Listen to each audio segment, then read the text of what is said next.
Hello, welcome to Caldwell County Today. I'm Paige Counts, Public Information Officer for Caldwell County. Joining me today is new County Manager Donald Duncan. Welcome, Donald. Thank you for having me. Donald, you've been with us about 3 months now. Yes, ma'am. We're really excited to have you on board, but we haven't had a time to sit down and talk as far as to our viewers. So first I want to say, just tell us about yourself. Well, it's been a really busy time here, so I'm glad to be able to have the time to sit down. We've had a lot of changes going on. I've been in public management for 20 years now. I actually started off kind of my public service career as a kid, being a volunteer firefighter, a junior firefighter, and before that actually was going with my dad to fire scenes, late at night and sleeping in the truck while they were fighting fire. And so I grew up in that line of service. And then worked a variety of different careers, mostly in the mining industry as well as in restaurants. So I had public service, but in the mining industry I learned a lot about hydrology, geology, and of course wastewater treatment. We had a large wastewater treatment plant. So that was pretty important, and I got a lot of good experience there. And then I went on to Appalachian State and started my undergraduate there and interned with the town of Troy as the management intern or assistant to the manager, and worked through there, and then went on and finished my graduate degree at Appalachian State. And while I was also working as the town manager for the town of Troutman, and I started off there for about 3.5 years, and then was in the city of Conover for more than 15.5 years as their manager there before coming to Caldwell in November of last year. So all that experience, tell us some of the things you bring to Caldwell County that maybe we've not had in the past. So I don't want to compare, but I can say this, that I've had a really interesting career. I've done a lot in 20 years. I know that sounds kind of superficial, but the truth is that I was always in organizations where we could advance quickly and take advantage of the situation. For example, during the recession, Conover was awarded hundreds of grants, and we were able to continue to leverage those. And so the same thing I hope to bring here is being able to leverage the assets that we have and help create a better community with not increasing the workforce, but making our workforce more productive.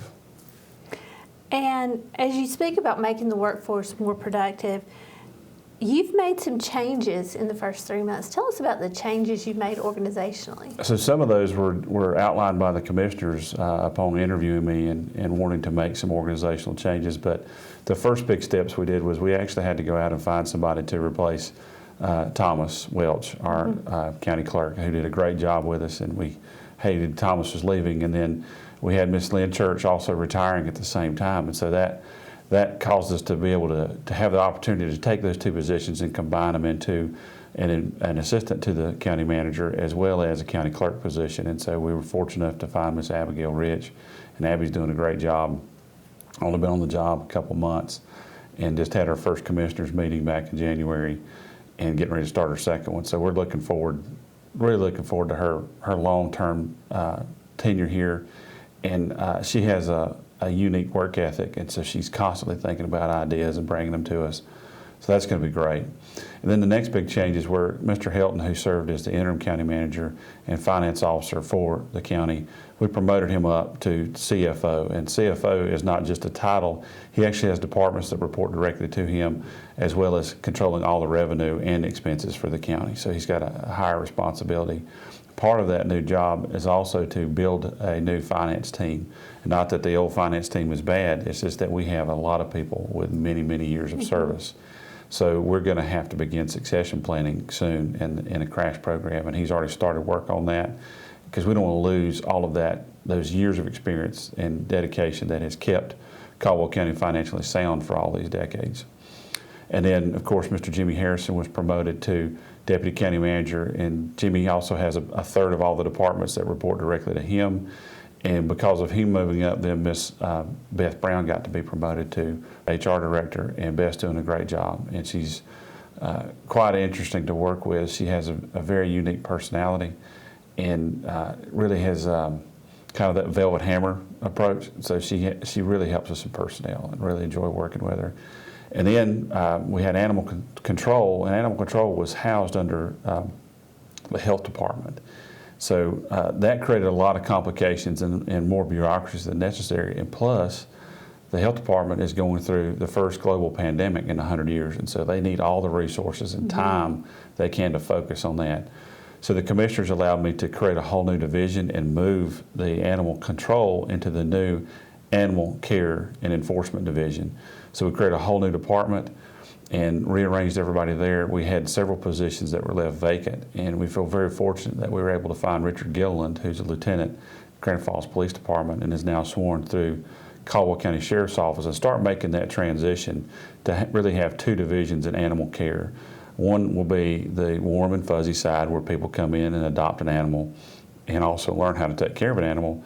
And the other side is animal enforcement for those that are, we don't really deal with bad pets, we deal with bad people. And people who are not able to take care of their animals. And so that's the other side of it. And we're in the middle of constructing the new animal shelter. So that's going to be really interesting. So a lot of growth opportunities over there, and Richard is doing a fantastic job. And he and I talk about every other day, and it's amazing to me the enthusiasm he has to bring that experienced law enforcement side to a division that was kind of just left out to its own by itself and not really given the attention that it needed. So the commissioners want to prioritize that, and I think it's great. It's going to be a wonderful program when we're done with it. You talked a lot about the reorganization, but talk to me about your management style. How do you manage all of these departments and juggle things in the community? So the commissioners also wanted me to be available and out in the public more and more. And so by creating the organizational changes we did, it allows me to be a more visible county manager and be involved.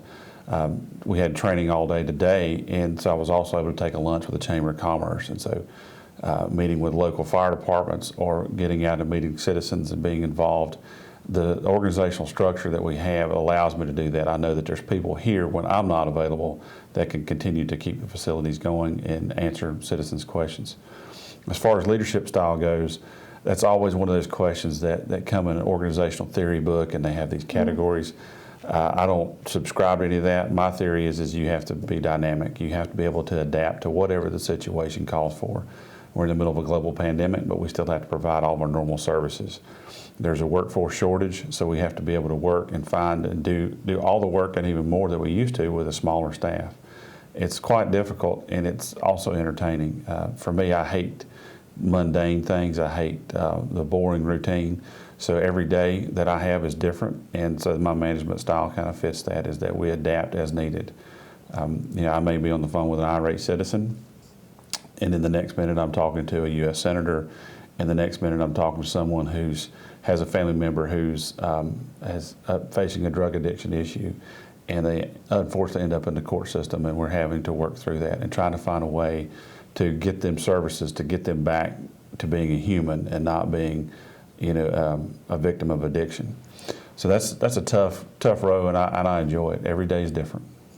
Every day certainly is different, and I know that you spent some time just driving around Caldwell County because you're not a native of Caldwell County. You grew up in... I grew up in the Spruce Pine area. Spruce Pine area. Which is just on the other side of Grandfather Mountain, and so and really a little bit closer to Table Rock. So the view that we have of Table Rock, I had the opposite or the mirror image view of it growing up. So a little further to the mountains, about the same latitude, but just a little bit higher up. Grew up there. My brother and I are the 9th generation, and he has his kids still there. My parents are still there. So the mountains are very familiar to us, and it's a lot, kind of like going home. So really enjoy Caldwell County. I get out and try to visit and find excuses to go out. We were working a fire investigation on a house up in Kings Creek, and so Dino and the guys were going out there, and I said, let me jump in the truck with you and ride up and see what the marshals are doing. So we had a great day to be able to do that, good weather. But also visiting like Caldwell Fire Department and getting a chance to sit down and talk with them and what their needs are. And they have a really unique situation where they have a massive response district, but a very small department to be able to do with that, and unique set of needs and circumstances that they do. So it's always interesting to go and visit with our community partners. And just like today, I was in a meeting with training and then with the chamber trying to figure out what we're doing about tourism and how can we use tourism to be an economic advantage for us and not a draw on services. So as you've explored Caldwell County, what do you think the county's assets are? I think we have a significant asset, number one, in our people. Obviously, our staff and our citizens here are our biggest asset. Then we've been graced with all the natural beauty and all these wonderful assets, like the streams, the rivers, and the mountains that we have. It's fantastic. And then being able to have a lake and the topographical change, this 5,000-foot elevation change from Lake Hickory to Grandfather. So it's a really unique geographic county, probably the most geographically diverse county in the state, which makes it interesting. But when it comes down to it, we have just wonderful, wonderful people here. In Caldwell County, I think will be forever known that it's just producing good, solid community. And I know, because you said you are a dynamic leader, and I've watched you over the last 3 months, I know not only are you thinking about short-term solutions, you're also looking down the road at some long-term solutions. What are some of your long-term goals? So we have a lot on our plate now, so it's hard to think about long-term planning, but every decision we make now is to prevent us from having to make tougher decisions in the future. So in the immediate need, we have to upgrade our technology here for the staff. A lot of what we're dealing with is technology that's essentially a decade old, and in this age of technology, that's archaic. Mm-hmm. So one of the quick upgrades we're doing, like websites, phone systems, computer systems, and stuff that we're doing with our new IT director, Mr. Chris Austin, who we failed to mention earlier, as our other new director, trying to use technology as a force multiplier for our employees. We can't keep hiring staff, we can't afford to, but we can invest in technology that will allow us to increase our effectiveness and our service to the citizens. Just simple upgrades of like software for building inspections, where they can actually upload files from the field rather than having to come back to the office and re-enter all the data. It's things like that allow them to be more effective and efficient on the road and out of the office where they need to be, rather than having to return every 15 or 20 minutes to do an inspection and fill it out. So it's things like that, just investing in technology. Long-term goals is continuing to protect our environmental needs with preserving our region as far as the environmental beauty, but also allowing for adequate development. And so working, whether it's be with our nursery growers or working with our fire departments or working with developers about having the right balance here. We're constantly on the lookout for good economic development opportunities, and the county has made some great strides in that. We have a lot of older industrial buildings, and that's just a fact. Those buildings can be repurposed rather than being torn down. There's some that we cannot save, but most we're going to be able to turn and repurpose and put something else in there. So that's probably the long-term strategy, is to use the brownfield sites that we have or the developed sites that we have, rather than continuing to tear up more cow pastures and utilizing our natural resources, extending water and sewer and roads and fiber optics, when we already have all that in place in industrial developed areas, and just revitalizing those areas and turning them into some useful projects. Whether they go from taking an old mill and turning it into housing, or taking a factory from the 50s that essentially is defunct and modernizing it and being able to use new equipment and make it productive again. Now the textile offerings that we once had, they would employ 200 or 300 people in a single factory. Today's technology, you might have 50 or 60 employees, and they're producing twice as much.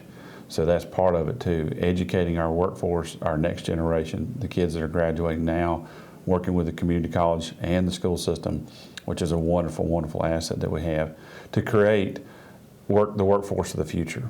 And that's really the biggest challenge we're going to have, is to make sure that our kids are armed with the ability to learn. That's the main thing. Mm-hmm. It's not just teaching them, but it's creating that lifelong goal of adapting and learning every day to be able to be productive and useful throughout your career. Whereas as technology changes, your job's going to change.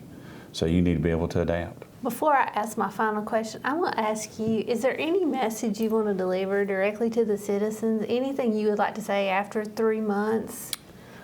I think the citizens should know that they really have a good county. They care about their community. The staff that work here are your neighbors. They're the people you go to church with. They're the people you're shopping in the grocery store with. Whether it's a sheriff deputy or a DSS worker or a school teacher, your local government employees are you, they're your family. And so we treat our resources just like it's in our family budget. And so I've been very impressed with the staff that we have, and I think that they have significant potential as long as they have the opportunity to do what they do and do it well and give them the resources. And that's our goal. I think the citizens should really be proud of their county staff. If citizens want to reach out to you, how's the best way to do that? Certainly, the easiest way to do is to go on the county's website. My email address is there, or they can also call the county offices at 828-757-1325 and reach me. I'm here almost every day unless I'm in a meeting or something. You can find me there, but email is just as quick. Okay. Donald, thank you for taking time out of your busy day to sit down and talk with us today. Yes, ma'am. Thank you for having me. All right. And thank you for watching Caldwell County Today.